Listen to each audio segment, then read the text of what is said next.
2021년 3월 31일 수요일 새벽 기도입니다. 요한복음 20장 19절에서 29절 말씀 가지고 진짜는 지금부터입니다 라는 제목으로 함께 말씀을 나누겠습니다. 먼저 요한복음 20장 19절에서 29절까지 말씀 읽어 드리겠습니다. 이날 곧 안식 후 첫날 저녁 때 제자들이 유대인들을 두려워하여 모인 곳에 문들을 닫았더니 예수께서 오사 가운데 서서 이르시되 너희에게 평강이 있을지어다. 이 말씀을 하시고 손과 옆구리를 보이시니 제자들이 주를 보고 기뻐하더라. 예수께서 또 이르시되 너희에게 평강이 있을지어다. 아버지께서 나를 보내신 것 같이 나도 너희를 보내노라. 이 말씀을 하시고 그들을 향하여 숨을 내쉬며 이르시되 성령을 받으라. 너희가 누구의 죄든지 사하면 사하여질 것이요 누구의 죄든지 그대로 두면 그대로 있으리라 하시니라. 12 제자 중에 하나로서 디두모라 불리는 도마는 예수께서 오셨을 때 함께 있지 아니한지라. 다른 제자들이 그에게 이르되 우리가 주를 보았노라 하니 도마가 이르되 내가 그의 손에 못자국을 보며 내 손가락을 그 못자국에 넣으며 내 손을 그 옆구리에 넣어보지 않고는 믿지 아니하겠노라 하니라. 8해를 지나서 제자들이 다시 집안에 있을 때 도마도 함께 있고 문들이 닫혔는데 예수께서 오사 가운데 서서 이르시되 너희에게 평강이 있을지어다 하시고 도마에게 이르시되 내 손가락을 이리 내밀어 내 손을 보고 내 손을 내밀어 내 옆구리에 넣어보라. 그리하여 믿음 없는 자가 되지 말고 믿는 자가 되라. 도마가 대답하여 이르되 나의 주님이시요 나의 하나님이시니이다. 예수께서 이르시되 너는 나를 본고로 믿느냐 보지 못하고 믿는 자들은 복되도다 하시니라. 아멘. 예수님의 삶을 세 시기로 구분할 수 있습니다. 첫 번째는 공생애를 맞이하기 전까지의 삶입니다. 두 번째는 공생애의 기간입니다. 그리고 세 번째는 부활 이후의 삶입니다. 공생애 이전의 삶은 인간으로 오신 예수님의 모습을 잘 보여주고 있습니다. 그리고 예수님의 공생애는 궁극적으로 십자가를 향한 걸음이었습니다. 예수님께서 이 땅에 오신 목적은 우리를 대신하여 십자가를 지심으로 우리의 죄를 대신 감당하시기 위함입니다. 그러기에 예수님은 십자가를 향하여 걸어가셨습니다. 그러나 예수님의 삶은 십자가 위에서 끝나지 않았습니다. 예수님에게는 부활이 있었습니다. 부활하신 예수님께서는 제자들에게 나타나셔서 보여주시고 가르치셨습니다. 무엇을 가르치셨습니까? 그것은 바로 부활을 경험한 우리가 어떻게 살아야 하는가를 분명하게 제시하고 계십니다. 부활의 소망이 있는 자들은 어떻게 살아야 하는가를 말씀하신 것입니다. 이 말씀은 예수님을 믿고 십자가와 부활에 참여한 자가 된 우리는 진짜는 지금부터라는 것을 보여주고 계신 것입니다. 오늘 19절에서 예수님께서 가장 먼저 하신 말씀이 너희에게 평강이 있을지어다 라는 것입니다.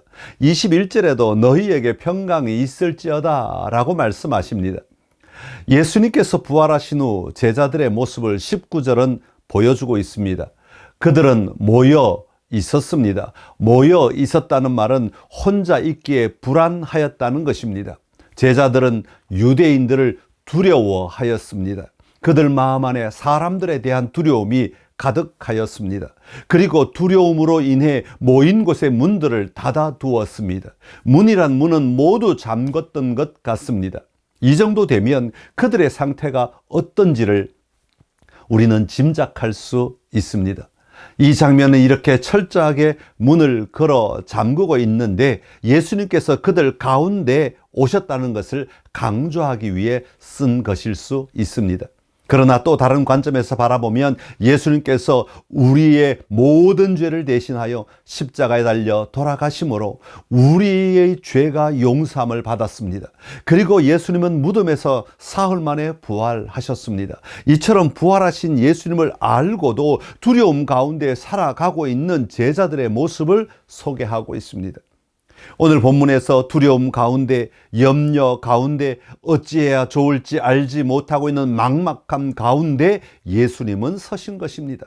그리고 그들에게 말씀하십니다. 너희에게 평강이 있을지어다. 우리에게는 이 말씀이 특별하지만 유대인들에게는 너무나 자연스러운 인사입니다. 샬롬이라는 말입니다. 부활하신 후 제자들에게 나타나셔서 처음으로 하신 말씀이 바로 샬롬입니다. 그런데 오늘 두려움 가운데 문들을 걸어 잠그고 있는 그들에게 예수님은 평범한 인사를 통해 특별한 삶의 시작을 선포하고 계신 것입니다. 예수님께서 선포하신 평화는 어떤 평화이겠습니까? 단순히 세상 속에서 누리는 문제없는 삶을 말하는 것이 아닙니다. 그것은 바로 하나님과의 평화입니다. 하나님을 거역하고 반역하여 하나님과 단절된 삶을 살아가던 우리에게 예수님의 십자가를 믿고 따를 때에 예수님은 우리에게 말씀하십니다. 너희에게 평화가 있을지어다. 이제부터 우리의 삶에 하나님과의 평화가 임하게 된 것입니다. 하나님과 더불어 살아가는 삶을 살게 된 것입니다. 로마서 5장 1절은 이렇게 말합니다. 그러므로 우리가 믿음으로 의롭다 하심을 받았으니 우리 주 예수 그리스도로 말미암아 하나님과 화평을 누리자. 사랑하는 성도 여러분, 오늘 우리가 세상의 두려움들 속에서 누려야 할 평화는 삶의 자리에서 안전하기 때문에 누리는 평화가 아닙니다. 나를 해치는 사람이 없어서 누리는 평화가 아닙니다. 예수님이 우리에게 주신 평화, 오늘 우리가 누려야 하는 평화는 여호와 하나님과의 평화입니다. 나를 지으신 하나님과 나를 다스리시는 하나님과 누리는 평화입니다. 하나님 없이 내 멋대로 살아가는 삶이 아니라 하나님과 함께 살아가는 삶의 평화입니다. 죽음에서 부활하신 예수님을 믿는 우리에게 주신 이 평화를 날마다 누리며 살아가는 선창의 모든 가족이 되시기를 간절히 기원합니다. 또 하나 오늘 본문이 강조하고 있는 말씀은 21절에 나오고 있습니다. 평강이 있을지어다 라고 말씀하신 후에 제자를 보내시는 장면입니다. 우리가 하나님과 평화를 누리는 자가 되었으면 아버지께서 예수님을 보내신 것 같이 예수님도 우리를 보내신다고 말씀하십니다. 아버지께서 나를 보내신 것 같이 나도 너희를 보내노라. 그러면서 성령을 받으라고 말씀하십니다. 우리를 혼자 보내시는 것이 아니라 성령과 함께 보냄을 받은 자가 되라는 말씀입니다. 무엇을 위해 보냄을 받았습니까? 저는 이것을 설명하기 위해 도마의 이야기가 그 뒤에 나오지 않았나 그렇게 생각을 합니다.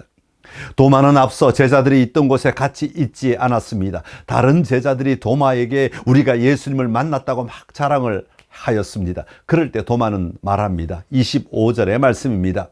다른 제자들이 그에게 이르되 우리가 주를 보았노라 하니 도마가 이르되 내가 그의 손에 못자국을 보며 내 손가락을 그 못자국에 넣으며 내 손을 그의 옆구리에 넣어보지 않고는 믿지 아니하겠노라 하니라. 그리고 나서 8일이 지나갑니다.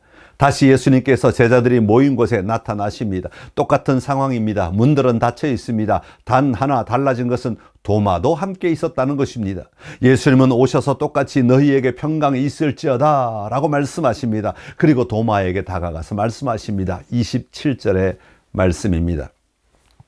도마에게 이르시되 내 손가락을 이리 내밀어 내 손을 보고 내 손을 내밀어 내 옆구리에 넣어보라. 그리하여 믿음 없는 자가 되지 말고 믿는 자가 되라. 아멘. 예수님께서 우리를 보내셔서 하게 하시는 일은 믿음 없는 자들에게 믿음 없는 자로 살아가게 하지 말고 믿는 자가 되게 하라는 것입니다. 도마가 하는 의심을 제거해 주심으로 말미암아 믿는 자가 되게 하신 것 같이 우리도 사람들의 의심을 제거해 줌으로 그들이 믿는 자가 되게 하는 것입니다. 어떻게 의심을 제거할 수 있습니까? 예수님께서 부활하셨음을 보여주는 것입니다. 도마는 예수님의 옆구리를 만지고 손바닥을 만져보고서 믿었습니다. 그리고는 바로 도마의 신앙 고백이 나오고 있지 않습니까? 그렇다면 우리는 어떻게 예수님의 부활을 보여줄 수 있습니까? 다른 기적으로 보여주는 것이 아닙니다. 내 안에 예수님의 살아계심과 오늘도 일하고 계심을 보여주어야 합니다. 예수님의 십자가가 나의 삶을 완전히 변화시켰음을 보여주어야 합니다. 부활하신 예수님이 오늘도 우리 가운데 살아 일하고 계심을 보여줄 수 있어야 합니다. 그럴 때 믿음 없는 자가 아니라 믿는 자가 될 수 있는 것입니다. 사랑하는 성도 여러분, 세상이 가지고 있는 근원적인 불안과 두려움은 하나님과 단절되었기 때문입니다. 그러나 예수님의 십자가와 부활로 인하여 우리는 하나님과 평화를 누리게 되었습니다. 하나님과 마음껏 함께 살아가는 자가 된 것입니다. 그렇다면 이 평화의 삶을 살아가는 자는 예수님의 명령을 따라야 합니다. 나를 보내셔서 믿음 없는 자들을 향하여 믿는 자가 되게 하시려는 그 자리에 서서 믿음의 삶을 살아감으로 믿는 자를 세워가는 놀라운 삶을 살아야 합니다. 그러기 위해서는 세상 속에서 우리가 빛과 소금의 삶이 되어야 합니다. 예수님의 부활을 믿는 우리는 부활의 삶을 살아야 합니다. 그리고 보여주어야 합니다. 이 귀한 삶을 통해 주님의 보내심을 받은 대로 승리하며 살아가는 저와 여러분이 될 수 있기를 간절히 기원합니다. 아멘. 오늘도 하루를 지내면서 같이 기도하기를 원합니다. 먼저 평강이 있을지어다. 주님 나에게도 말씀하여 주옵소서. 그 평강 누리게 하옵소서. 하나님과의 평화를 누리게 하옵소서. 하나님의 사랑을 누리게 하옵소서. 두 번째는 믿음 없는 자들에게 다가가 믿는 자가 되게 하는 삶을 살게 하옵소서. 성령이 동행하셔서 그런 놀라운 변화를 일으키는 통로가 되게 하옵소서. 오늘 그렇게 기도하며 예수님의 고난을 함께 묵상하며 나아가기를 원합니다.